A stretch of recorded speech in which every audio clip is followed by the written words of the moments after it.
السلام علیکم اسٹوڈنٹس، آج ہم 8ویں جماعت ہشتم کے کاروان اردو کے چیپٹر ہمدردی جو کہ ایک ڈرامہ ہے، تو یہ ہم آج پڑھیں گے اور پھر اس کے بعد اس کی مشق کریں گے۔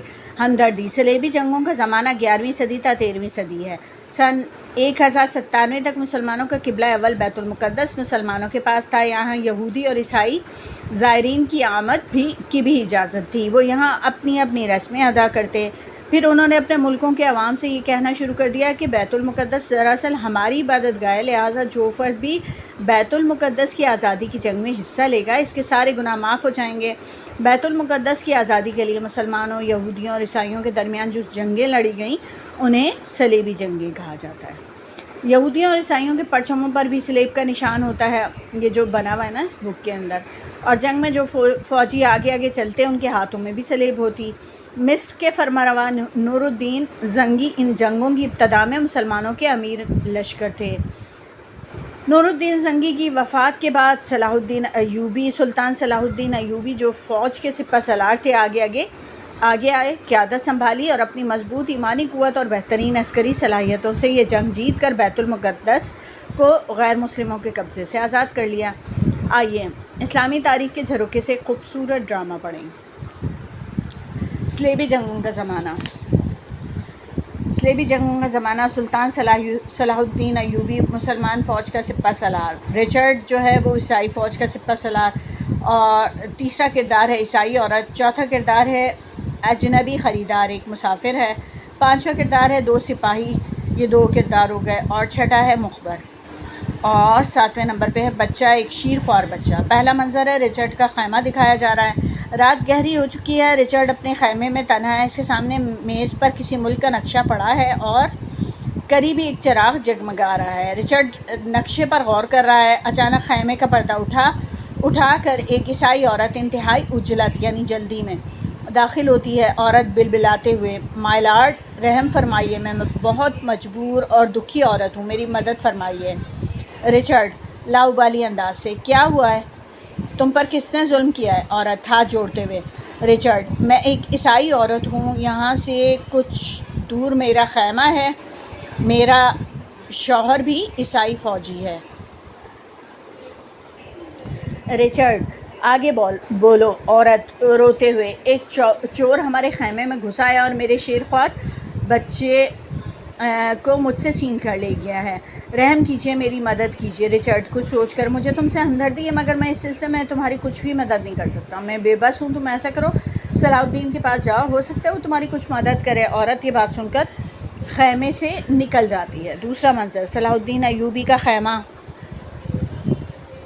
سلطان نماز تہجد ادا کر رہے ہیں، عورت خیمے میں داخل ہوتی ہے اور سلطان کو عبادت میں مصروف دیکھ کر چپ چاپ ایک کونے میں کھڑی ہو جاتی ہے۔ سلطان سلام پھیر کر عورت کو بیٹھنے کا اشارہ کرتے ہیں۔ عورت گھٹنوں کے بل بیٹھتے ہوئے گڑ گڑا کر کہتی ہے، میرے ساتھ انصاف کیجیے، ایک دکھیاری ماں کو اس کے بچے سے ملا دیجیے، میں آپ کے آگے ہاتھ جوڑتی ہوں۔ سلطان صلاح الدین جائے نماز سے اٹھ کر عورت کے سر پر دست شفقت رکھ کر کہتے ہیں، آپ اطمینان سے یہاں کرسی پر تشریف رکھیے۔ کرسی کی طرف اشارہ کرتے ہیں اور پانی کا گلاس عورت کی طرف بڑھاتے ہیں۔ عورت پانی پی کر، سلطان میں ایک عیسائی فوجی کی بیوی ہوں، میرا شوہر محاذ پر ہے، قریب ہی ہمارا خیمہ ہے، آدھی رات کو ایک چور مجھ سے میرا بچہ چھین کر فرار ہو گیا ہے، میں اس وقت سے اپنے بچے کے لیے بے چین ہوں، نہ جانے میرا بچہ کہاں ہوگا، نہ جانے کس حال میں ہوگا۔ عورت بلک کر رونے لگتی ہے۔ سلطان صلاح الدین نہایت باوقار انداز میں، محترم خاتون، مجھے آپ سے پوری ہمدردی ہے، انشاءاللہ بہت جلد آپ اپنے بچے سے مل لیں گی۔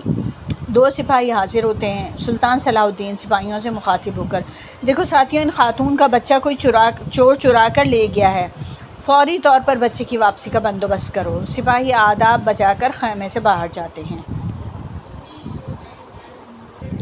تیسرا منظر سلطان صلاح الدین کا خیمہ۔ سپاہی اپنے ہمراہ ایک اجنبی کو لیے خیمے میں داخل ہوتے ہیں، اجنبی کی گود میں ایک شیر خوار بچہ ہے۔ سپاہی نمبر 1، حضور یہ رہا اس عیسائی خاتون کا بچہ۔ سلطان صلاح الدین اجنبی سے مخاطب ہو کر، تو تم نے اس عورت کا بچہ چرایا ہے؟ سپاہی نمبر 2، نہیں حضور، ہم نے پوری تفتیش کر لی ہے، یہ چور نہیں ہے بلکہ چورنے سے 5000 درہم میں یہ بچہ بیچا ہے۔ سلطان صلاح الدین: ٹھیک ہے، بچہ اس سے لے کر ماں کے پاس پہنچا دو اور اسے 5,000 کے بجائے 10,000 درہم دے دو۔ اجنبی دعائیہ انداز میں حضور کا اقبال بلند ہو تھیلی لے کر چلا جاتا ہے۔ چوتھا منظر: رچرڈ کا خیمہ۔ مخبر: رچرڈ سلطان نے اس عورت کا بچہ اسے دلوا دیا، اس کے لیے مال آرام کسی چیز کی پرواہ نہیں ہے، حالانکہ انہیں علم تھا کہ وہ عورت ایک فرنگن ہے۔ رچرڈ بات سن کر سوچ میں ڈوبے ہوئے لہجے میں: جن لوگوں کے پاس ایسی اخلاقی قوت موجود ہے ان سے لڑنا خودکشی کے مترادف ہے۔ پردہ گرتا ہے۔ اب ہم اس سبق کی سرگرمی کریں گے۔ اس ڈرامے کو پڑھ کر آپ کے ذہن میں صلاح الدین ایوبی کا کیا کردار ابھرتا ہے؟ ایک نثر پارے میں کردار نگاری کیجیے۔ کردار نگاری میں یہ نکات آپ کی معاونت یعنی مدد کر سکتے ہیں: حلیہ، لباس، عادات، خصوصیات۔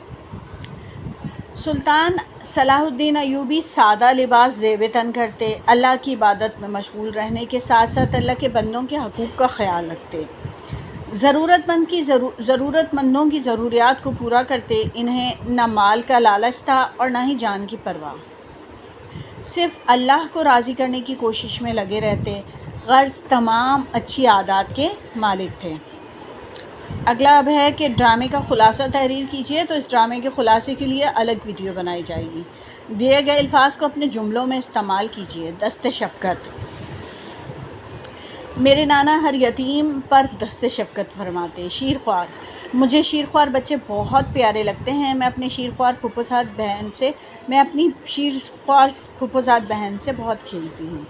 دکھیاری: سلطان صلاح الدین ایوبی نے دکھیاری ماں کی مدد کرنے کا فوری حکم جاری کیا۔ تفتیش: پولیس کی تفتیش پر چور نے اقبال جرم کا اعتراف کر لیا۔ بندوبست: آج کل شہری شہر میں بارش کے پانی کی نکاسی کا بندوبست کرنے میں مصروف ہیں۔ آج تک کے لیے اتنا ہی، اب انشاءاللہ ملتے ہیں اپنے نیکسٹ ویڈیو میں، جب تک کے لیے اللہ حافظ۔